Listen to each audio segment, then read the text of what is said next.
ভাষায় জুলুম শুরু করেছো, আমি আর তা বরদাস্ত করব না। যদি আপনি ছাড়া এই কথা অন্য কেউ বলতো তাহলে জুলুম কত ভয়ঙ্কর তা সে টের পেত।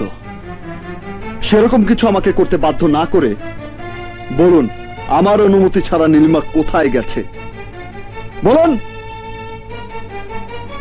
নগর শপিং কমপ্লেক্সে। কখন গিয়েছে? 10টার দিকে।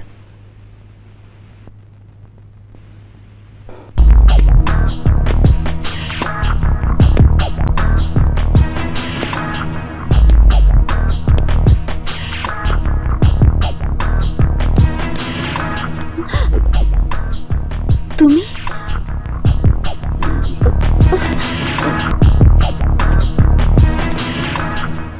এই লিস্টের মালগুলো দিন।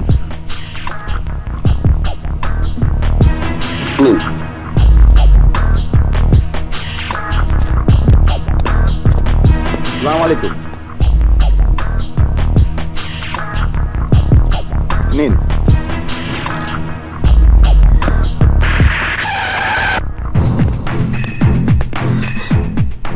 তোমার লেগেছে 2 ঘন্টা, আমার লেগেছে 1 ঘন্টা। প্রথম অন্যায় হয়েছে আমার পারমিশন না নিয়ে ঘর থেকে বের হওয়া, আর দ্বিতীয়টা হচ্ছে লেট করে আসা। বলো, এই 1 ঘন্টা তুমি কোথায় ছিলে? কোথায় লেট করেছো? কার সাথে লেট করেছো? কেন লেট করেছো? অন্য কোনো পুরুষের সাথে ছিলে, নাকি আমার নামে পুলিশের কাছে নালিশ করতে থানায় গিয়েছিলে? বলো বলো।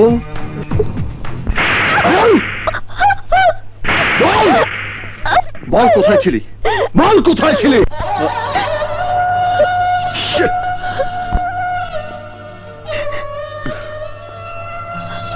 এই কথা আগে বললে না কেন? বললে তো আর মাথা গরম হতো না।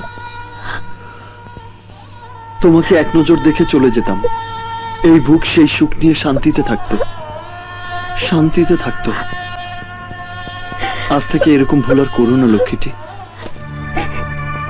কিন্তু ভালোবাসার দাবি যা করছো তা খুব অন্যায়। তার জন্য দায়ী তুমি নিজেই। তোমাকে মুক্ত পাখির মতো ডানা মেলে উঠতে দিয়েছিলাম, কিন্তু বাঁধন হারা হয়ে তুমি উচ্ছৃঙ্খলতার বাতাসে ভেসে বেড়াতে গিয়ে আমার শাসনের খাঁচায় আটকা পড়েছ। আর সেই খাঁচা থেকে তুমি সেই দিনে মুক্তি পাবে যেদিন আমাকে চির আপন করে নেবার জন্য হাত বাড়াবে। আসি।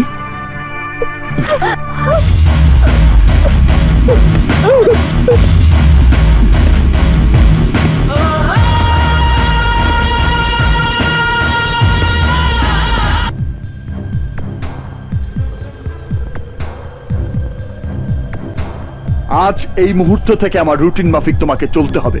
আমি যা বলবো সেটাই তোমাকে করতে হবে। আমার অনুমতি ছাড়া ঘরের বাহিরে একটি পাও ফেলবে না। যদি আমার কথার অবাধ্য হও তাহলে তোমাকে জন্ম দেওয়া এই জন্মদাতার হৃৎপিণ্ডটা স্তব্ধ করে দেব।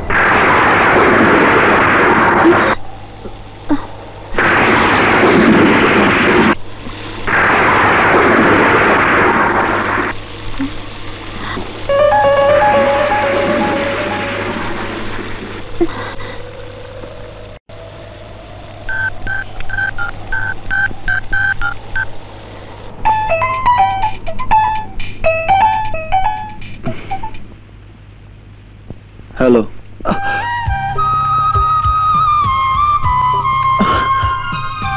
কি ব্যাপার, কল রিসিভ করে কথা বলছো না কেন? কি করে বলবো? আলাদিনের আশ্চর্য প্রদীপ পাওয়ার মতো জীবনেই প্রথম তোমার কল পেয়ে ভাষা হারিয়ে ফেলেছিলাম। এখনো ভাবছি তুমি ভুল করেছো কিনা। না, মন থেকেই করেছি। কারণ তুমি যেভাবে তোমার ভালোবাসার ছায় আমাকে বন্দি করে রেখেছো, তা তোমার দম বন্ধ হয়ে আসছে। খুব কষ্ট হচ্ছে আমার। ভালোবাসি নামে এত ভালোবাসা দিচ্ছ আমায় যে চিড়িয়াখানার বন্দি পশুর চাইতে কষ্টকর হয়ে উঠেছে আমার জীবন।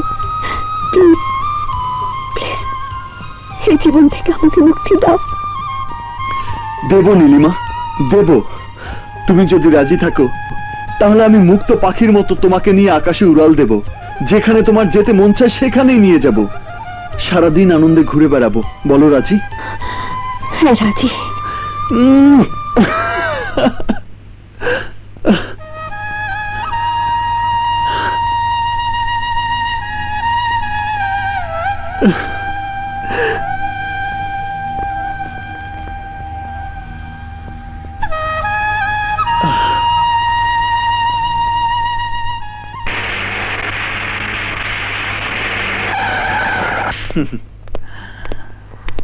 বসো বসো। এই সব কিছু তোমার জন্য। যেটা মন চায় সেটা খাবে তুমি। বলো কোনটা খাবে? Don't touch. টাচ না করলে খাবো কি করে? তাছাড়া উনি একা মানুষ, এত সব খাবে কি করে? তাই আমরা ভাগ বসাচ্ছি।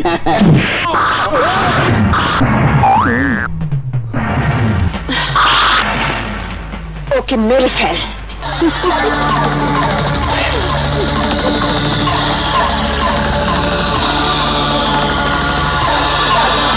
যার সাথে ওই নীলিমা ম্যাডামের বিয়ে হতে যাচ্ছে। না, আমি ছাড়া আমার নীলিমাকে অন্য কেউ বিয়ে করতে পারবে না। Shut up! যেদিন তুমি আমার দামি গাড়ি জ্বালিয়ে দিয়েছিলে সেদিনই তোমাকে পুলিশে দেওয়া উচিত ছিল, কিন্তু আমার মায়ের অনুরোধে থানা পুলিশের ঝামেলায় না জড়িয়ে যে ভুল আমি করেছি তা আজ বুঝতে পারছি। আপনার সেই গাড়ি আমি আপনাকে ফিরিয়ে দিলাম, কিন্তু আমি যা বললাম যদি সেই পথ থেকে সরে না দাঁড়ান তাহলে আপনার সেই গাড়ির মতো আপনাকেও আগুনে জ্বালিয়ে পুড়িয়ে ছারখার করে দেবে। মিস্টার বাদশাহ চৌধুরী, আমি নীলিমা নই যে তোমাকে ভয় পেয়ে তোমার কথা মেনে নেব। কথাটা মনে রেখো।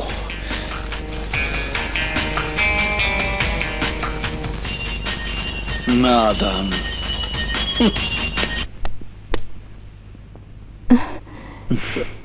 বেঁচে থাকো বাবা। কি তুমি? বাদশাহ চৌধুরী। এই শহরের সবাই আমাকে সন্ত্রাসী বাদশাহ বলেই চেনে। আপনি ভয় পাচ্ছেন কেন? আমি তো আপনার কাছে একজন সন্তান হিসেবে আমার জীবনের একটা বড় সমস্যার সমাধান চাইতে এসেছি। আচ্ছা মা, আমি যদি আপনার আকাশকে মেরে ফেলি তাহলে কি আপনি আমাকে মাফ করতে পারবেন? পারবেন না, কারণ আপনি আপনার জীবনের চাইতেও আপনার সন্তানকে বেশি ভালোবাসেন।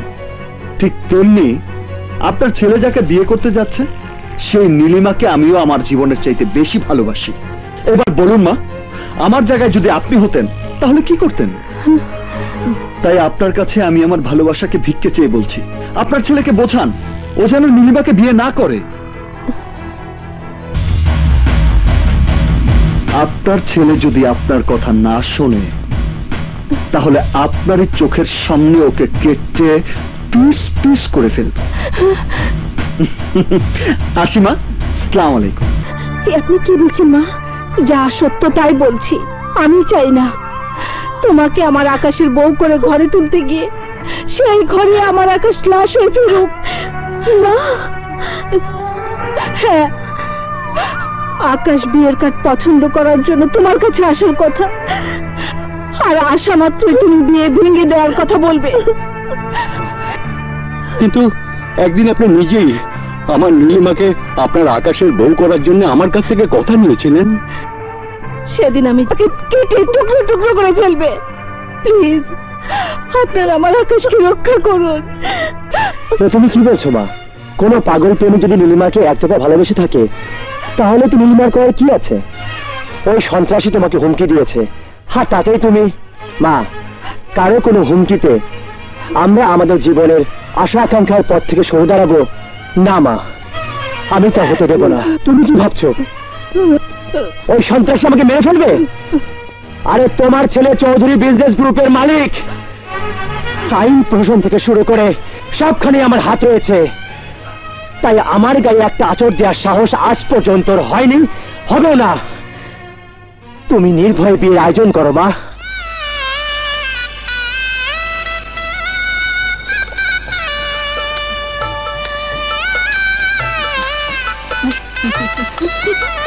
বলো বলো মা কবুল।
এইভাবে, ঠিক এইভাবে আমিও আপনার কাছে আমার ভালোবাসাকে ভিক্ষে চেয়েছিলাম, কিন্তু আপনি আমার ভিক্ষে চাওয়ার হাত ফিরিয়ে দিয়েছেন, আর সেই হাত দিয়ে আপনার ছেলের জীবন কেড়ে নেব।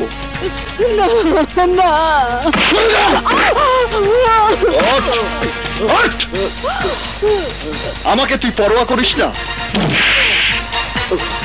আমি তোকে বলেছিলাম তোকে আমি পুড়িয়ে মারব, কিন্তু না, আজ তোর মায়ের সামনে তোকে আমি কেটে টুকরো টুকরো করে আমার নীলিমাকে বিয়ে করার স্বাদ মিটিয়ে দেব।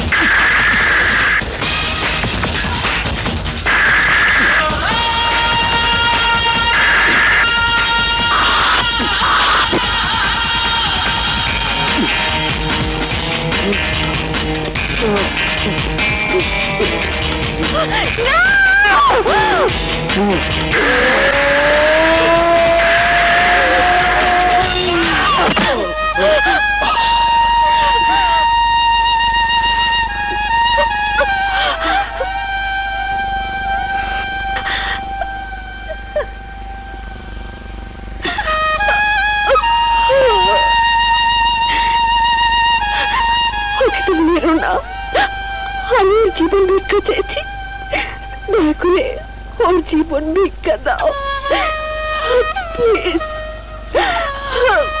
প্লিজ বাদশা।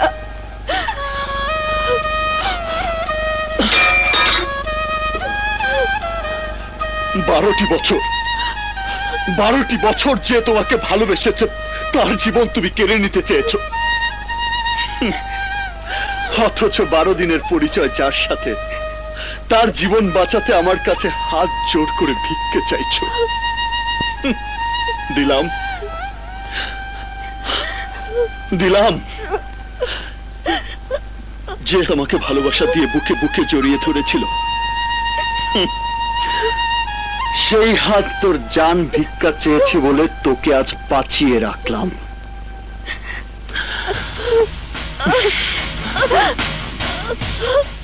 কিন্তু ফের যদি এই ধরনের ভুল করো,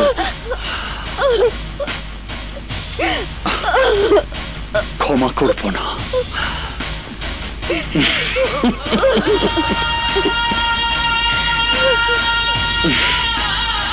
Because I love you.